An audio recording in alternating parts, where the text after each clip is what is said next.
Aloja POV. Reg, nauutol na tawag ko dito. Gusto ko siyang yakapin sa mga oras na ta. Pero alam kong mali yun, kailangan kong pigilan tong nararamdaman ko.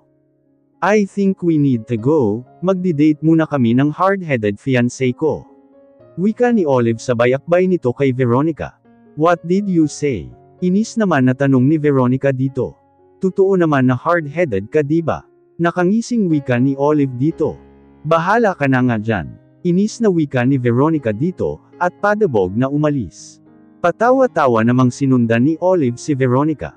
Gusto ko sanang ngumiti, dahil ang cute nilang tingnan, bagay na bagay sila. Pero hindi ko magawa dahil nandito si Charmaine and Reg. Mag-usap na muna kayo. Wika ni Reg kay Charmaine. Tumingin si Reg sakin, pero agad din itong umiwas. Yung tingin niyang mapanakit. So ayon, kami na lang ni Charmaine ang natira. Umamin ka nga sakin Charmaine, anong relasyon nyo ni Darius? Inis na tanong ko dito. Ex ko si Darius. Ano, hindi ba't pinsan mo siya? Pagputol ko sa pagsasalita nito. Let me explain first. Kalmadong wika nito, kaya kinalma ko na rin ang sarili ko. Hindi ako ang tunay na anak ni Mr. Nelson. Darius planned everything, at isa na dun ang pagpanggapan ako bilang anak ni Mr. Nelson. Wika nito at naupo sa silya malapit sakin. I was speechless dahil sa mga nalaman ko. Hindi ko akalain na magagawa ni Darius sa tito niya yun. I'm sorry Aloja kung pati kayo ni Reg ay nadamay dito. Wika nito na nakayuko. I think she started to cry. Pero bakit? Hindi si Reg ang ama ng dinadala ko. Muling wika nito at nakangiting humarap sakin. Parang lahat ng sakit sa dibdib ko ay naglaho dahil sa sinabi nito. Totoo ba yan Charmaine? Please wag mong bawiin ang sinabi mo. Naiiyak na wika ko dito. Tumango ito ng ilang beses habang nakangiti. Totoo Aloja, si Darius ang ama ng pinagbubuntis ko. Lahat ng nangyari sa Korea, lahat ng yun ay plinano lang namin ni Darius para ipaako kay Reg ang pagbubuntis ko, dahil sa takot naming mabisto. Muling wika nito. Gusto ko nang puntahan si Reg para sabihin sa kanya ang lahat. Dapat nandito siya para marinig niya lahat ng confession ni Charmaine. Sana ay mapatawad mo ako Aloja, lalo na si Darius. Wika nito habang nakayuko at nagpupunas ng luha. Thank you dahil sinabi mo sakin ang katotohanan Charmaine. Mahirap magpatawad, pero tao lang ako, siguro darating ang panahon na makakalimot ako sa mga nangyari. Sa ngayon hindi pa kita kayang patawarin, pero I'm very thankful dahil sinabi mo sakin ang lahat. Wika ko dito kaya agad itong humarap sakin. I understand Aloja, hindi ko naman talaga deserve ang mapatawad. Pero hihintayin ko na mapatawad niyo akong lahat. Wika nito at tumayo na. Sorry ulit Aloja, sana maging masaya ka. Wika nito at tumalikod na paalis. Hindi pa rin ako makapaniwala sa mga sinabi ni Charmaine. Kaya ba hindi natuloy ang kasal nila ni Reg, dahil nalaman na ang katotohanan? Tumayo ako ng kama, gusto kong makausap si Reg. Gusto kong bumalik kami sa dati. Siguro hindi pa naman huli ang lahat diba? May pag-asa pa kaming dalawa. At kapag niyaya niya ako magpakasal, hindi na ako magdadalawang isip. Reg POV. Hindi na ako makapaghinti na may akap si Aloja. Bakit ba kasi pumayag pa ako sa pakulo ni Olive and Veronica? Nang makalabas na si Charmaine sa room ni Aloja, ay handa na ako para pasukin ito nang bigla itong lumabas. Reg. Malakas na sigaw nito at agad niya akong niyakap ng mahigpit. Reg, alam ko na ang lahat. Hindi ikaw ang ama ng dinadala ni Charmaine. Sorry kung inisip ko na ikaw ang ama, sorry kung tinanggihan kita sa kasal na inaalok mo sakin, sorry kung. Anak, hindi na ituloy ni Aloja ang sunod na sasabihin nito. Doon niya napansin, na hindi lang ako ang taong nandito sa labas. Lahat ng mga taong bumisita sa kanya mula kanina, ay nandito lang sa labas at naghihintay. Lahat nga kasi ng ito ay plano ni Veronica at Olive. Aloja anak, muling wika ni Tito Nelson. Tila naguguluhan naman si Aloja sa narinig niya mula kay Tito Nelson. Aloja, siya ang ama mo. Lumuluhang wika ni Tita Gwyneth. Paanong si Sir Nelson? Tita wag naman po kayo magbiro ng ganito. Naiiyak na din na wika ni Aloja. Karamihan sa saksi ngayon sa kanila ay umiiyak. Nandito din ang mom and dad ni Olive, maging si mom ay nandito din. Aloja anak, sorry kung ngayon ko lang nalaman, na ikaw ang nawawalang anak ko. Wika ni Tito Nelson dito.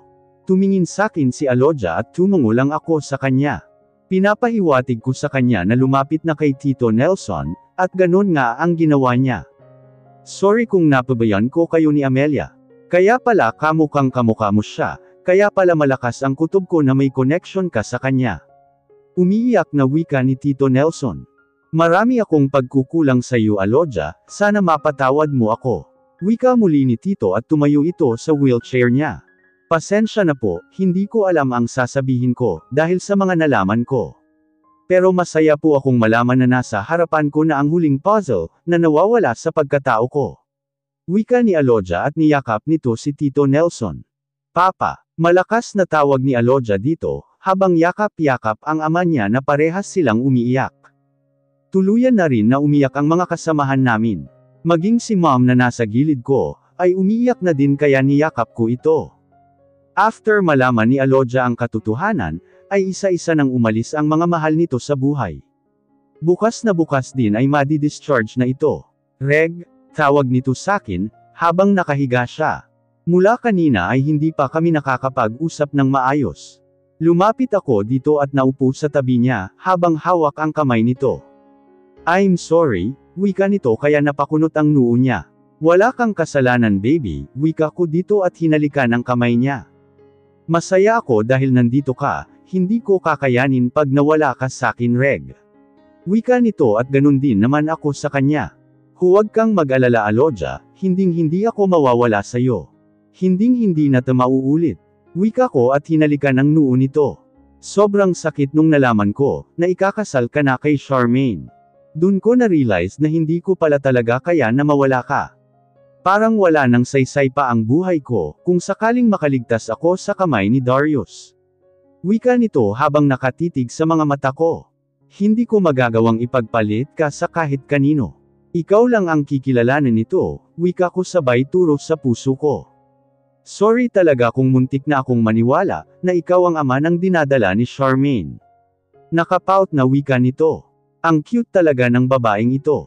Sinabi ko naman sa'yo na hindi ko magagawa yun, loyal ta sa'yo. Ikaw lang ang kinikilalang amo nito. Wika ko sabay tingin sa bahaging yun. Baliw ka talaga. Sabay hampas nito sa braso ko. Bigla kasing nag-blush ito. Totoo naman lahat ng sinasabi ko sa iyo Aloja. Once na na-inlove ako sa isang babae, hanggat mahal ko ito, magiging loyal ang buong pagkatao ko dito. Kaya asahan mo hanggang sa huli, ikaw lang ang pagsisilbihan ko. Ikaw lang ang babaeng mamahalin ko. Wika ko dito at hinawakan ito sa mukha niya. Nagsimula na namang tumulo ang luha nito.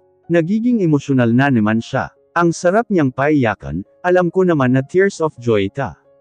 Kung papaiyakin ko man si Aloja, ipapangako kong hindi ito dahil sa sama ng loob. Maaga pa lang ay nandito na sila Tito Nelson, para sunduin si Aloja. Nandito din si Oli and Veronica. Hey, gusto nyo bang sumama sa amin magbakasyon sa Palawan? Nakangiting tanong ni Veronica kay Aloja. Teka Veron, paano kita masusolo kung kasama natin sila?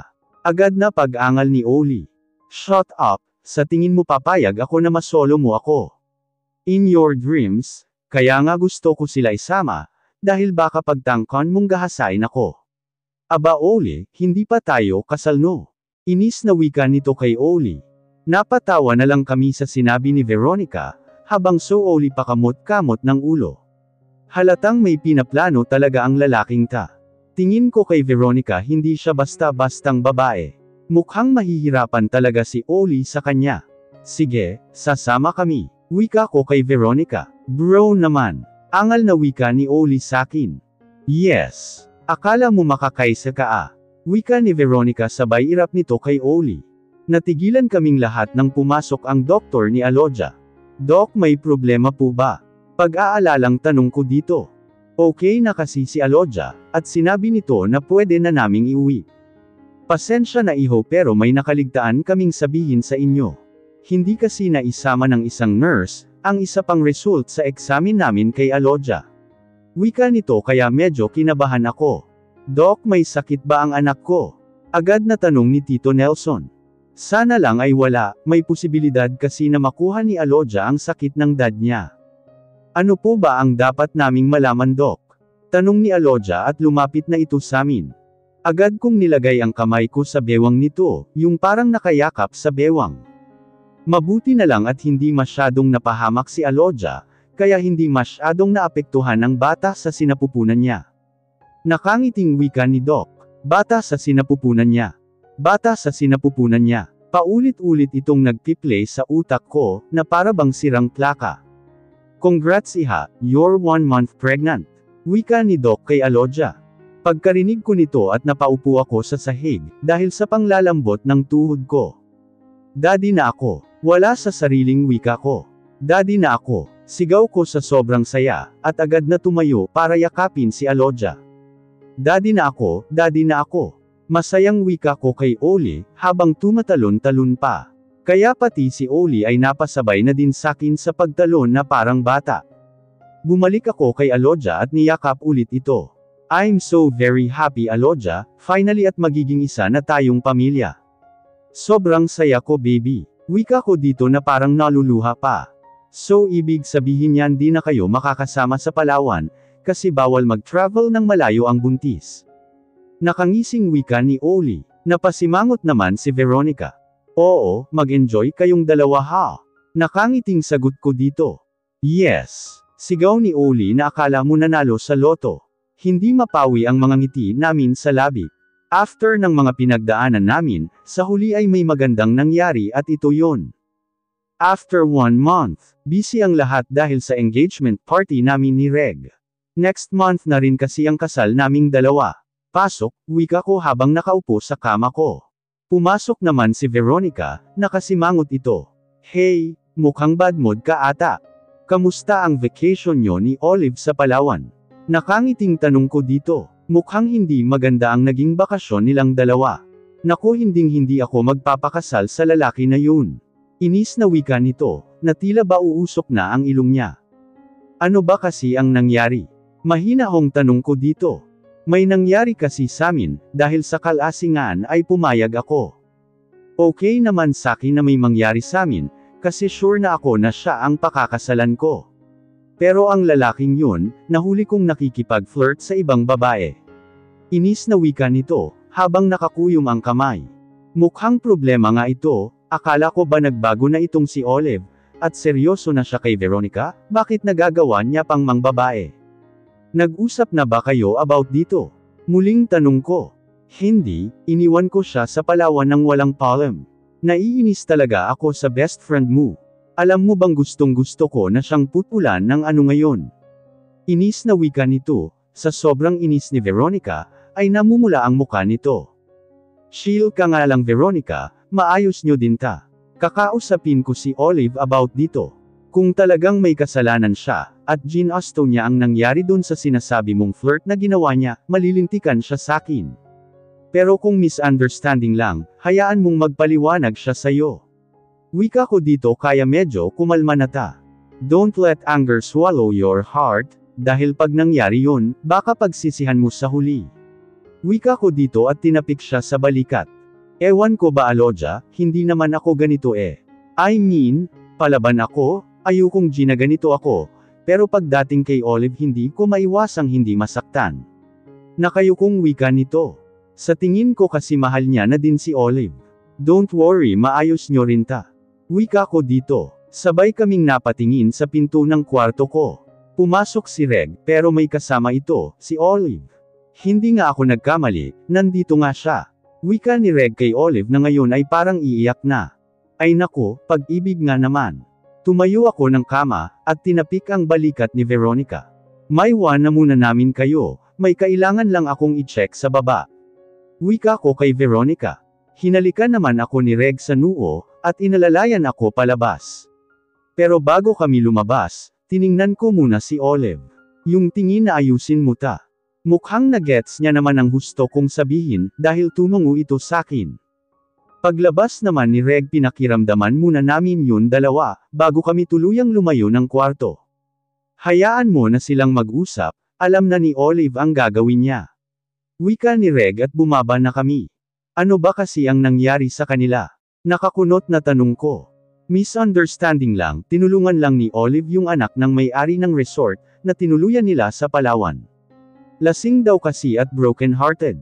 Hinatid ni Olive si Marie, then ayon na pagkamalan ni Marie si Olive na yung ex niya, kaya hinalikan nitong si Marie si Olive sakto naman na nakita ni Veronica. Paliwanag nito kaya natigilan ako sa paghakbang sa hagdan, at muling tiningnan ang direksyon papunta sa kwarto ko.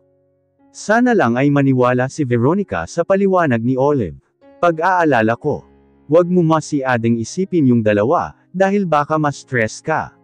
Bawal kay baby ang ma-stress. Wika ko dito. Iha, nandyan na ang wedding coordinator nyo. Gusto daw kayong makausap nito. Wika ni Dad kaya agad akong yamakap dito. Mas naging maayos ang kalusugan ni Dad ngayon. Mas naging masigla ito, kumpara noon na laging nasa kwarto at natutulog. Sige po Dad, nakangiting sagot ko dito. Zenith POV. Masyado naman atang maaga ang pagpunta ko sa mansion nila Alodia. Nasaan kaya siya ngayon? Gusto ko kasi ibigay itong regalo ko. Baka kasi hindi ako makapunta mamayang gabi sa engagement party nila, dahil may business trip ako, at mamayang gabi na ang alis ko.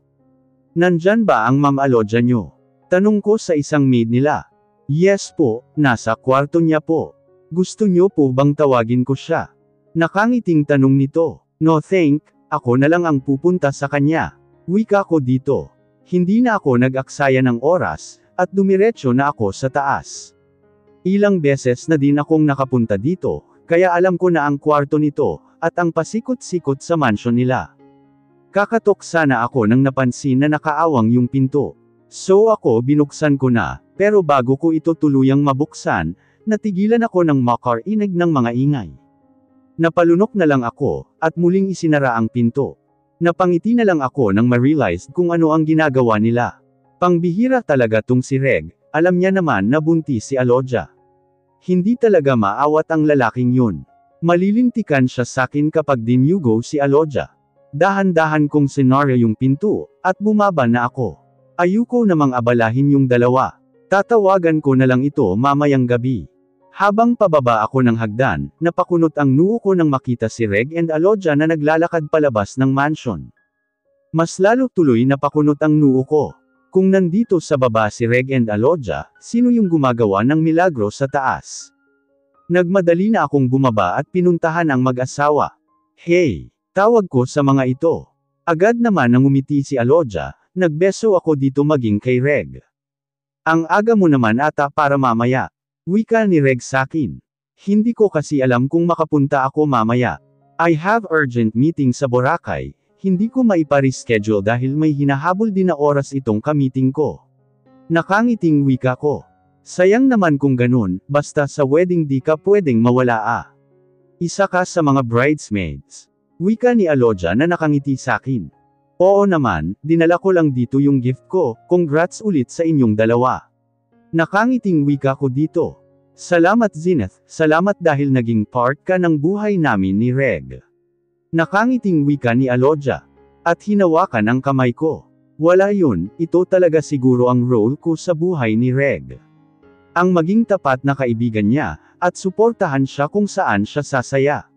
Nakangiting wika ko dito. Thank you again Zenith. Muling wika ni Alodia at niyakap ako nito. Nag-backhug naman ako dito. Parang ang tagal naman mag-usap ni Veronica and Olive, nagkaayos na kaya sila. Pag-iiba ng usapan ni Reg, kaya napatingin ako dito. Nandito din ba sila? Akala ko ba nasa Palawan sila, and 2 weeks ang vacation nila dun. Pagtatakang tanong ko. Nag-away yung dalawa nandun sila sa kwarto ko at nag-uusap. Pag-aalalang wika ni Alodia. Puntahan ko na kaya, baka kung ano nang nangyari dun. Wika ni Reg at akmang aalis na nang pigilan ko ta. Wag mo nang abalahin yung dalawa, nanggaling na ako dun kanina. Hindi naman sila nag-uusap, may ginagawang kababalaghan yung dalawa. Nakangising wika ko. Ano? At sa kwarto pa namin ni Alodia. Nakuyari sakin ang oli na yan pag nakita ko siya. Inis na wika ni Reg. Hayaan mo na sila, ang importante okay na yung dalawa. Nakangiting wika ni Alodia. Nagpaalam na ako sa dalawa, dahil mag-aasikaso pa ako ng mga gamit ko. Habang nagmamaneho ako, bigla na lang may bumangga sa likod ng sasakyan ko. Sa sobrang lakas ng impact nito, at napasobsob ako sa manibela ko. Mabuti na lang at hindi ganun kalakas. Nang makaget over ang sistema ko, bumaba ako ng kotse para i-check ito. Nako, bakit ngayon pa? Inis na wika ko. Bumaba din yung driver ng kotseng bumunggo sakin. Napamyuang ito at napakamot sa ulo. Ni hindi niya napansin na nandun lang ako sa gilid niya. Nako naman, lagot ako nito kay kuya. Wika nito na parabang problemado. Napansin kong bata pa ito, mukhang nasa 18 years old pa lang. Ahem, pagpaparinig ko dito. Naku miss pasensya na po ah. Hindi ko talaga sinasadya. Para kasing nawala ng preno itong sasakyan ng kuya ko. Wika nito. May driver's license ka ba? Inis na tanong ko dito. Meron syempre pero nasa bahay hindi ko nadala. Wika nito at napakamot pa sa ulo niya. Ay nako, mga kabataan talaga napakapasaway. Ilang sandali pa ay may dumating ng traffic enforcer. May polis na din na dumating. Sumama na lang po kayo sa presinto, para magbigay ng statement sa nangyari. Wika ng isang polis sakin. Ano pa nga ba? Ay nako nakakainis talaga. Pagdating namin sa presinto, todo sorry itong bata kesyo babayaran niya na lang daw ang damage niya sa sasakyan ko, huwag lang daw tawagan ang guardian niya. Sa ayaw at sa gusto ko wala naman akong magagawa dahil hindi nakapangalan sa kanya yung sasakyan, polis ang masusunod dito. Habang naghihintay ako, dumating na yung guardian ng bata. Are you alright Ren? Silent W, Ren lang talaga yan pinaarte ko lang. Kuya Dwayne. Gulat na wika nitong si Ren nang makita niya ang kuya niya. Nakatingin lang ako sa kanila, nakatalikod naman itong kuya niya sa pwesto ko, kaya hindi ko makita ang mukha nito. I'm so sorry kuya kung tinakas ko sayo si Ivy, may urgent kasi ako sa school, kaya hindi na ako nakapagpaalam sayo. Nakayukong wika ni Ren dito. It's alright, may masakit ba sayo? Pag-aalala nito sa kapatid. Mukhang maayos naman pala itong kuya niya. Pero excuse me lang po nagmamadali din ako. Pero kuya, yung nabangga ko ang inaalala ko. Wika ni Ren sabay tingin sakin. Finally napansin din nila ako. Agad na lumapit sakin ang kuya nito at si Ren. I'm Garrett Cutas, sorry for what my brother did to you. Wika nito na diretsyong nakatingin sa mga mata ko, bakit ang gwapo naman ng nilalang nata? May masakit ba sayo? Tell me para madala ka namin sa hospital. Ipapaayos ko na lang yung nasira sa sasakyan mo, sa ngayon we need to check you first, baka kasi may masakit sayo. Muling wika nito, feeling ko nahihilo ako sa presensya niya. Huwag ka naman masyadong lumapit sakin. I am fine, by the way I'm Zenith Vergara. Sagot ko dito at agad itong nakipagkamay sakin. Are you sure you're okay? Sorry talaga sa nangyari. Hindi ko talaga pinagdadrive si Ren ng kotse, dahil iniiwasan ko ang ganitong pangyayari. Sorry talaga Miss Vergara, masyado ka na naming naabala. Wika nito. No problem, hindi naman ganun kalaki ang na-damage sa sasakyan ko. Wala naman talaga akong balak kasuhan tong kapatid mo, dahil nagmamadali din ako. So paano, ikaw na bahala sa kotse ko. Nakangiting wika ko dito. Yeah, thank you Miss Vergara. I will assure you na hindi na ito mauulit. Wika nito at may lumapit ng polis sa amin. Naging close na yung problem dahil sagot naman nila lahat ng damage. My problem now is, paano ako uuwi? I think you need a ride. Ay kalabaw. Wika ko sa sobrang gulat. Napahawak pa ako sa dibdib sa sobrang gulat. Mukha ba akong kalabaw? Nakakunot noon na tanong nito sakin. Wag mo kasi akong ginugulat dyan. Medyo mataray na sagot ko. Sorry again. Tumawang wika nito. Nako naman. Pati paghalakhak niya ang gwapo din. Just me, naaapektuhan ata ang ulo ko sa aksidente. Nagagawa ng laman din ang utak ko Hindi maganda kailangan kong magpa-check up bago pa lumalati. Reg POV. Simula nang ikasal kami ni Alodia, mas na-feel kong iisa na kami. Dito na kami nagstay sa mansion, dahil sinusulit nito na makasama si Dad Nelson. After 6 months nakalaya na din si Darius, hindi rin makatiis si Tito Nelson and Alodia na nasa kulungan ito. Sakto din kasi na pang-anakan na nun si Farah, kaya tuwang-tuwa si Farah nang malaman na nakalaya na ito. Wala na kaming balita kay Charmaine after nitong makausap sa hospital si Alodia. Hindi na rin naman nagdemanda si Alodia at Dad Nelson dito, dahil biktima lang siya at higit sa lahat ay nagdadalang tao din ito. Si Zenith naman may boyfriend na din, sa tingin ko naman yun na ang nakatadhana sa kanya. Excited na din ito sa panganganak ni Alodia, dahil nag-present agad itong magninang. Si Oli naman and Veronica, parang aso't pusa pa rin. Lagi na lang nauudlot ang kasalan nila. Kahit lagi silang nag-aaway, at nauuwi sa pag-atres sa kasalan. Nagkaayos pa rin naman sila. At sana ngayong taon ay matuloy na talaga. Dahil sa kabuwanan na ngayon ni Alodia, lagi na lang itong nasa bahay. Ako na ang nag-aasikaso magpatakbo ng pinasa sa kanyang trabaho ni Dad. Ang pagiging CEO ng Crimson's Empire. Maraming training ang pinagdaanan ni Alodia, bago niya makuha ang loob ng mga stockholders ng company nila. In the end naging successful naman ang training niya, syempre dahil sa tulong din ng gwapo niyang asawa. Anong nginingiti mo dyan? Nakakunot noon na tanong ni Alodia sa akin.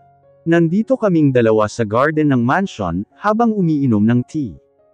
Naalala ko lang yung mga pinagdaanan natin noon, love. Nakangiting sagot ko dito, at pinisil ang kanang kamay nito. Ngumiti ito at napatingala sa kalangitan. Oo nga until now hindi pa rin ako makapaniwala na nandito na ako. Hindi ko naman pinangarap na maging mayaman.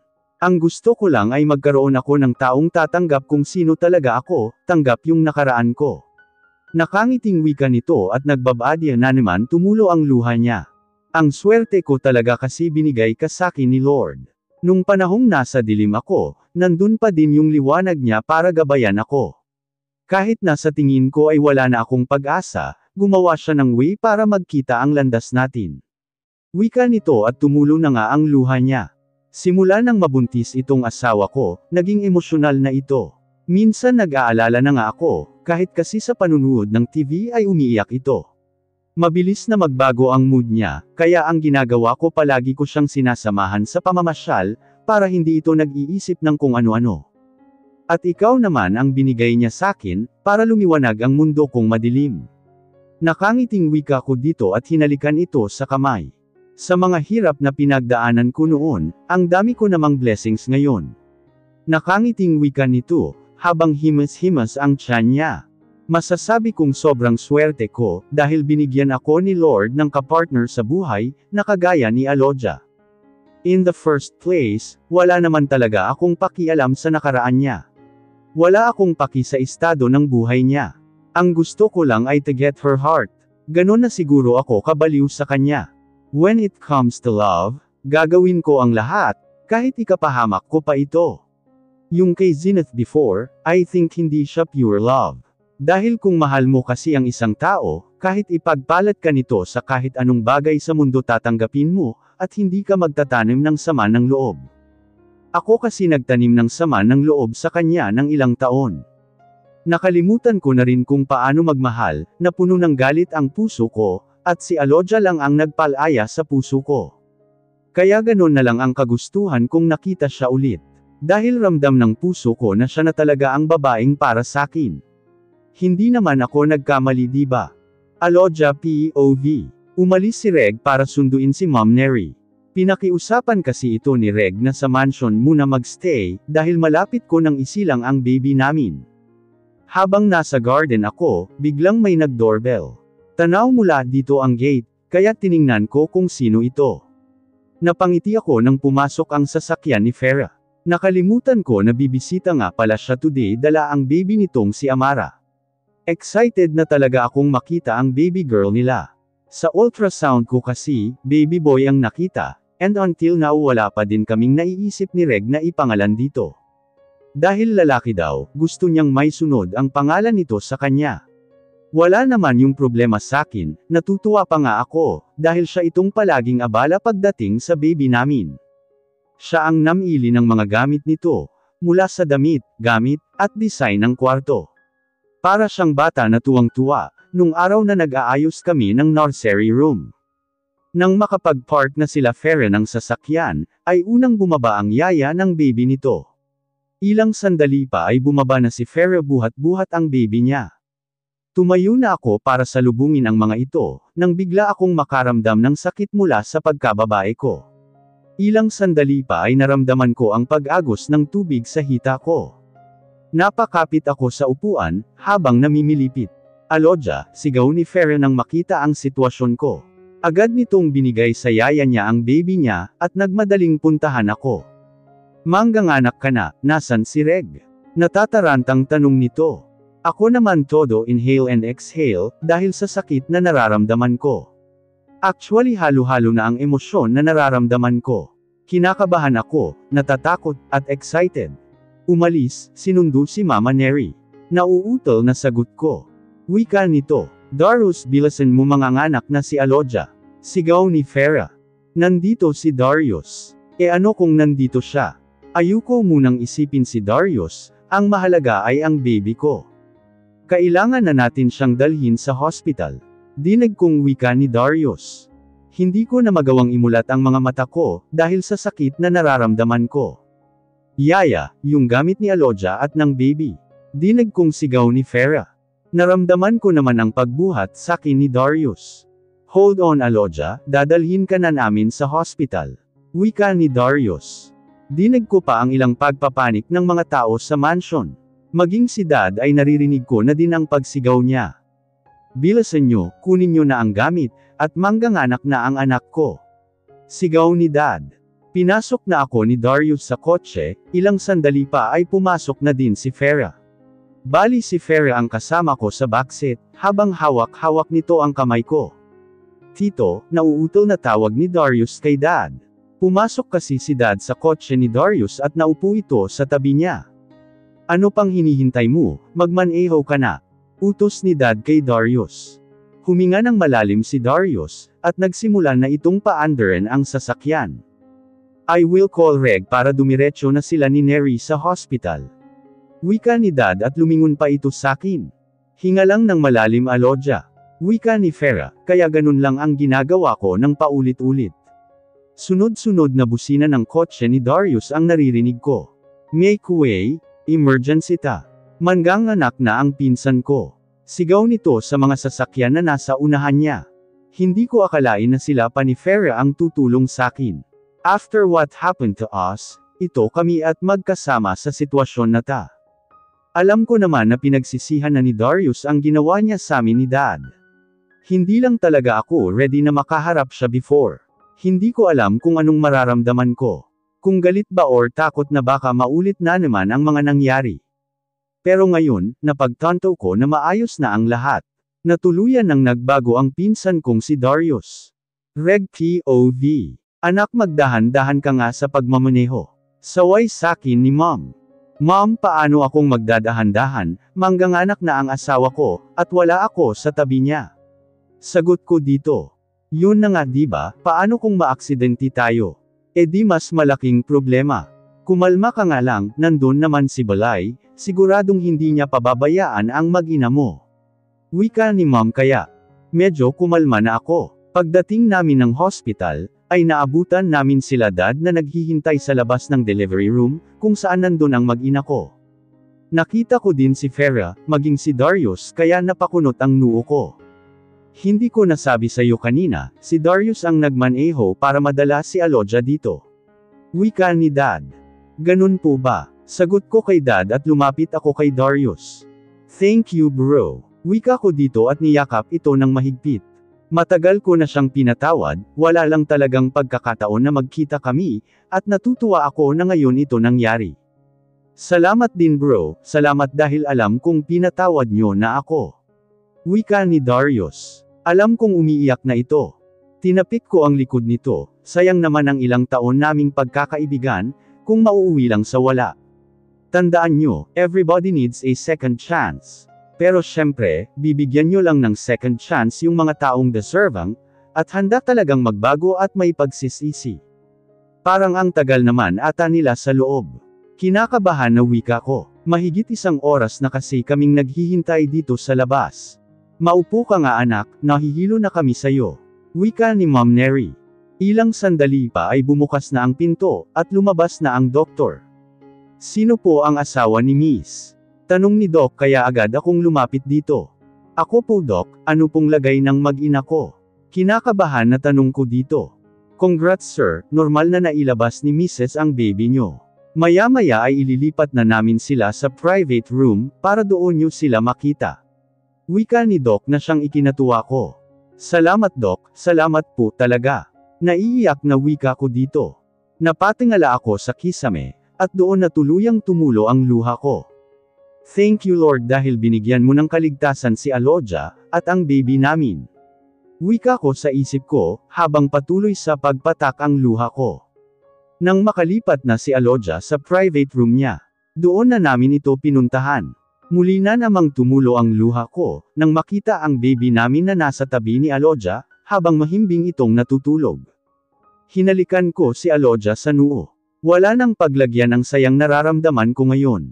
Napakagwapo ng apo natin balay. Wika ni Dad kay Mama Neri.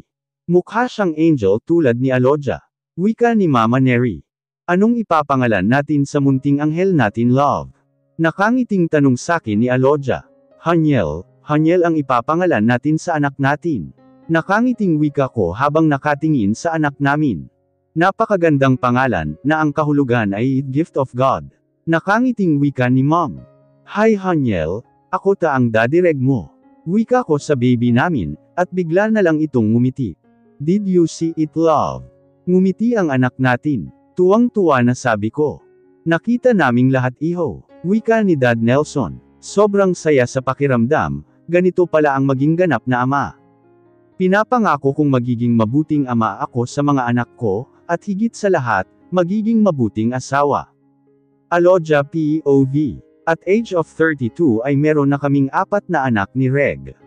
Si Haniel Gavin na panganay, si Azrael Caleb ang pangalawa, at pangatlo naman si Aiden Avery, at ang bunso namin na nag-iisang babae na si Eliana Riz. Gusto pa yan dagdagan ni Reg pero umayaw na ako. Tama na yung 4 lang ang anak namin, dahil sa 3 lalaki pa lang namin ay suko na ang lamang lupa ko.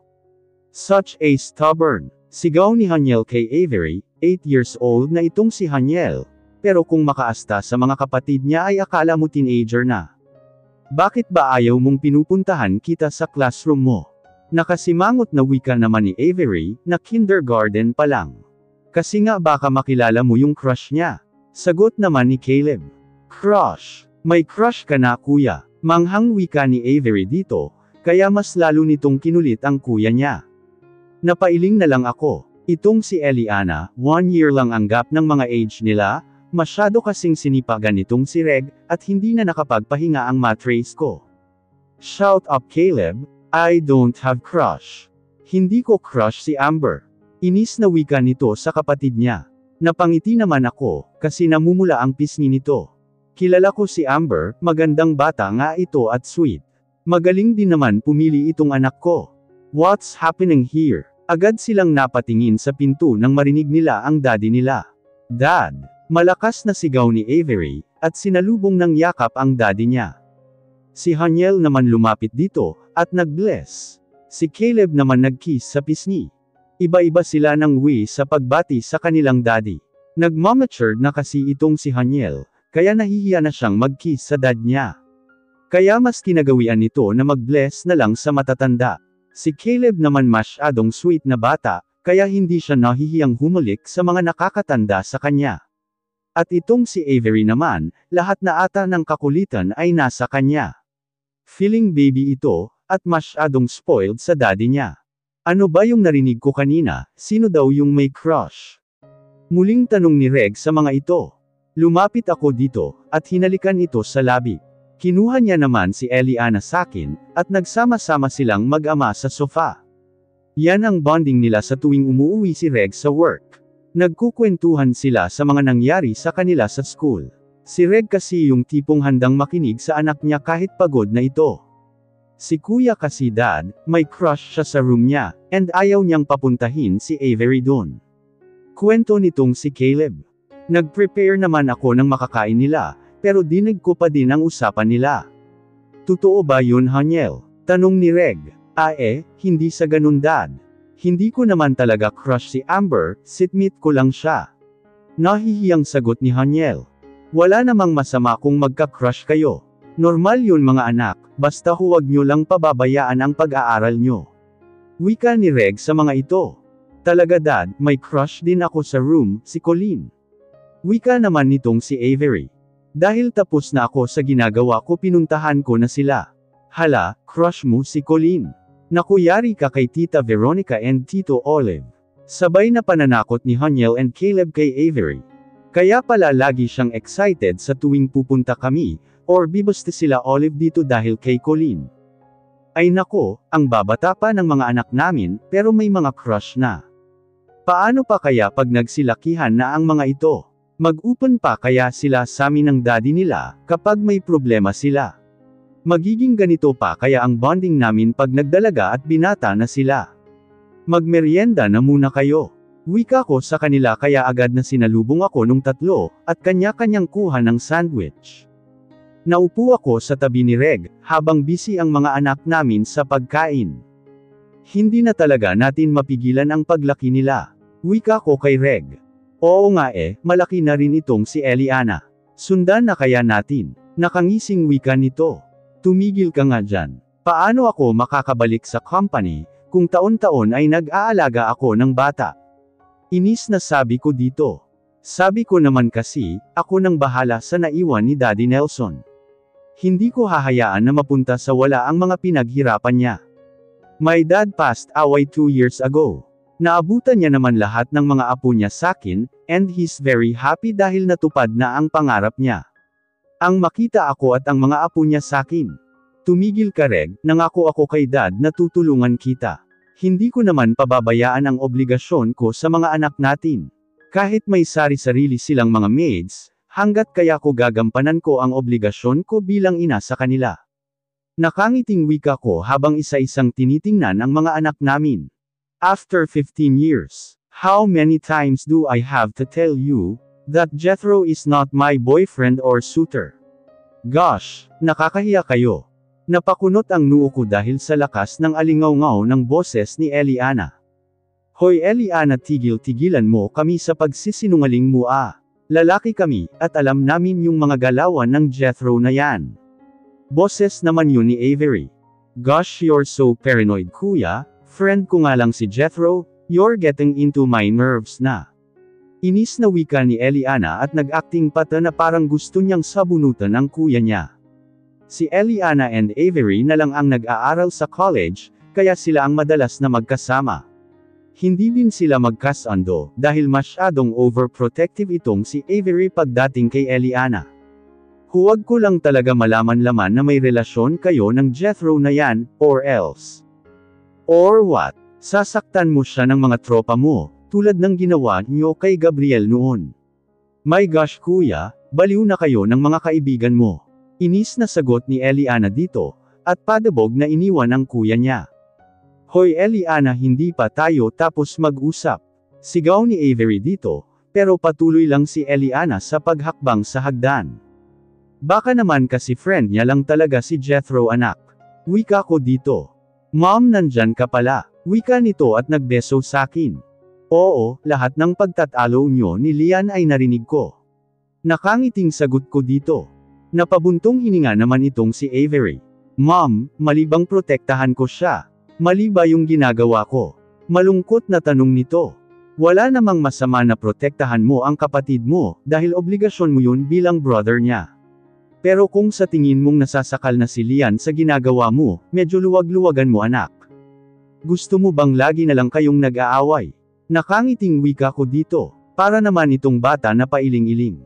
Puntahan mo si Lian sa kwarto at mag-sorry ka. Opo ma'am. Wika nito at agad din na umalis. Tiningnan ko ang suot kong relo, dahil 9 PM na, at wala pa yung mag-amo ko. Si Haniel and Caleb kasi ay sa Crimson's Empire na din nagtatrabaho. She's beautiful right? Napangiti ako nang marinig ang boses ni Caleb. Papasok na sila ng mansion, mukhang nakainom ang mga ito. No, mas maganda pa rin si Amber sa kanya. Natatawang wika naman ni Haniel. Whatever kuya, noon maganda si Amber pero ngayon napag-iwanan na siya ng panahon. Wika ni Caleb dito. Totoo ang sinabi ni Caleb, maganda si Amber noon, hanggang ngayon naman maganda pa rin siya. Pero hindi ito fashionista tulad ng mga kabataan ngayon. Lagi kasi itong nakasuot ng mahabang palda, naka-blues na medyo malalaki sa kanya, at may suot na malaking eyeglass. Kahit anong sabihin bro, si Amber pa rin ang pinakamaganda sa lahat. Ahem, hindi ba ako ang pinakamaganda sa lahat? Biro ko sa mga ito. Mom, masiglang bati ng mga ito sakin, at agad na yamakap. Mukhang nakainom kayo nasan ang daddy nyo? Nakangiting tanong ko. Nagpark lang po ng sasakyan, nagkaroon kasi ng celebration sa office. Birthday kasi ng isa naming ka-office mate, kaya medyo napainom kami. Medyo lang naman po. Wika nitong si Caleb na tipsy na talaga. Hoy Caleb, si Amber ang mas maganda dun sa babaeng sinasabi mo. Pahabol ni Haniel. Oo na, pero until now di ka pa rin nagko-confess ng feelings mo for her. Wika ni Caleb kaya nanahimik itong si Haniel. Inalalayan ko sila para makaupo sa sofa.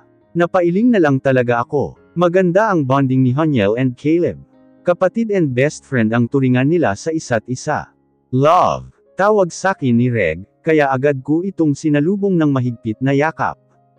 Pasensya na love kung di ko napigilan sa pag-inom yung dalawa. Wika ni Reg at napakamot pa ito sa batok niya. It's alright love, malalaki na ang mga anak natin, at alam nila ang ginagawa nila. Wika ko dito at dumiretso na kami sa silid namin. Habang kinukuhaan ko ng pamalit ng damit si Reg, naisipan kong itanong dito si Amber. Hindi ba at naging client na natin ang parents ni Amber before? Tanong ko dito. Oo, ang pagkakaalam ko mag-i-invest sila sa company natin. Sagot nito habang nagbibihis. Ayoko sana pangunahan ang anak nating si Haniel, gusto ko sana na iset natin sila ni Amber sa isang date. Nakangiting wika ko na ikinagulat ni Reg. Pero love, hindi kaya magalit sa atin si Haniel niyan. Pag-aalalang tanong nito. Napaka-torpe naman kasi ng anak mo, hindi ko alam kung saan siya nagmana. Isipin mo, elementary pa lang ay crush niya na itong si Amber, and until now hindi pa rin niya masabi-sabi dito na gusto niya ta.